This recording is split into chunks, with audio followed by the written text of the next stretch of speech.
In today's video, we are going to discuss how to find out if you have a busted brake rotor. This is a rotor. The way this works is it's attached to your wheels, on your front wheels. Sometimes some cars have them on the rear wheels also. Great system. This spins, is attached to your wheel.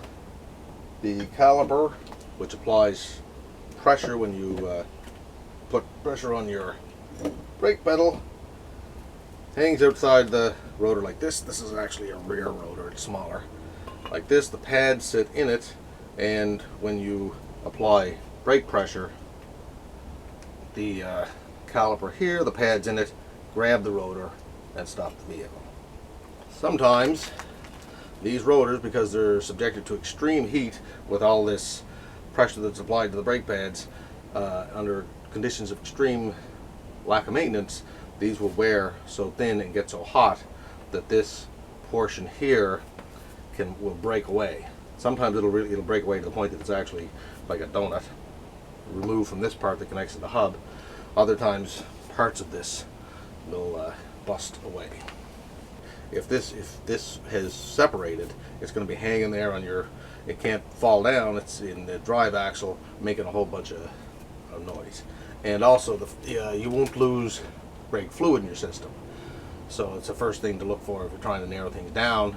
If you're losing brake fluid, you have a leak. If you're not losing brake fluid, you have a failure in the system, something like, as we discussed, the rotor, the pads, whatever. And one other thing I'd like to mention before we actually go have a look at this vehicle, always bear in mind that you do have your emergency brake.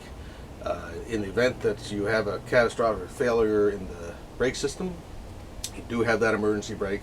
It's a totally separate braking system from the hydraulic brake system. It involves a cable that goes to your rear wheels. It's something you would obviously want to be careful using, but if it's a life or death situation or even a personal injury situation, remember you do have an emergency brake to slow your vehicle down. So this is what you may hear if you have a broken rotor on your vehicle.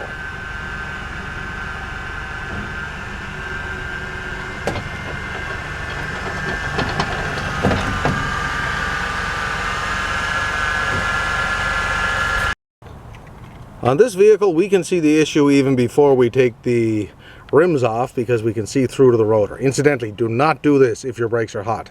You can severely burn your finger doing this. But what I want to point out here is on the good rotor, well, we're going to change both of these out. They're both horribly worn, but right here you can see the ring of the outside of the rotor, and then if you can see in where I'm putting my finger there, the inside of the rotor. The rotor is actually two discs connected together. I'm just going to go over on the other side and show you the busted rotor on the passenger side. Now here on the busted one, we can see the ring of the outside of the rotor.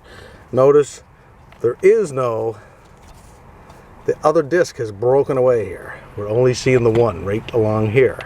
If we look down, we can actually see here where the busted portion of the rotor, out here by my finger, hopefully that shows up, we can see it in behind here. So the rotor is busted off. Anyway, we're going to take the wheels off of this car and we'll have a closer look. Here we can see where our rotor has split. Obviously I have the wheel off the car now, so a much better view. Up here where it's supposed to be one piece with just some space in between, the rotor actually busted off, and up above we can see where the busted part is settling in there.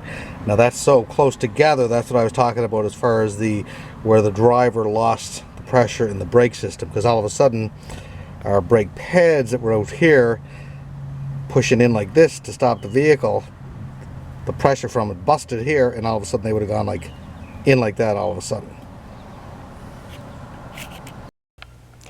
And we'll do a little shot of the vehicle coming down the driveway here with the brake job complete.